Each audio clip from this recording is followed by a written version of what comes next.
ఈ దుర్మార్గానికి కారణం ఎవరు? Police department. పోలీస్ డిపార్ట్మెంట్ ఈ విధంగా ఉండడానికి కారణం ఎవరు? Red book. రెడ్ బుక్ రాసింది ఎవరు? లోకేష్ గారు. దానికి ఆశీస్సులు అందిస్తుంది ఎవరు? చంద్రబాబు నాయుడు గారు, పవన్ కళ్యాణ్ గారు. ఇది కదా కరెక్ట్ పరిస్థితి. సంవత్సరంన్నర గడిగిపోయింది, ఇంకా 3.5 సంవత్సరాలు ఉంది. చూస్తాం దాని సంగతి కూడా.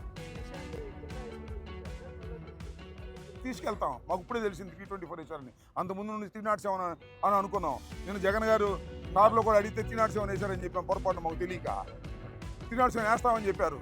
మన తర్వాత సర్వశ్రేష్ఠ త్రిపాఠి గారు అట్ట కుదరదని చెప్పారట, నాకు తెలిసిన సమాచారం. అందువల్ల 324 వేశారు. ఇది పరిస్థితి.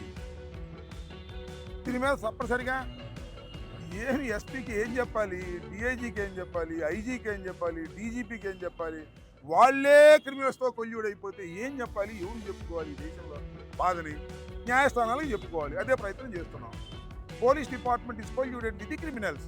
That is the society. ఇవాళ ఈ రెడ్ బుక్ రాజ్యాంగంలో ఇది ఇంకెవరు చెప్పుకోవాలి? మేము ఎస్పీ గారి దగ్గరికి వెళ్తే అయిద్దా? సర్వశ్రేష్ఠ త్రిపాఠి గారి దగ్గరికి వెళ్తే అయింది. సర్వశ్రేష్ఠ త్రిపాఠి గారి దగ్గరికి వెళ్ళాలంటే చంద్రబాబు దగ్గరికి వెళ్ళాలి. చంద్రబాబు దగ్గరికి వెళ్ళాలంటే లోకేష్ దగ్గరికి వెళ్ళాలి. లోకేష్ చెబితే కానీ సర్వశ్రేష్ఠ త్రిపాఠి గారు వినరు. ఇది పరిస్థితి.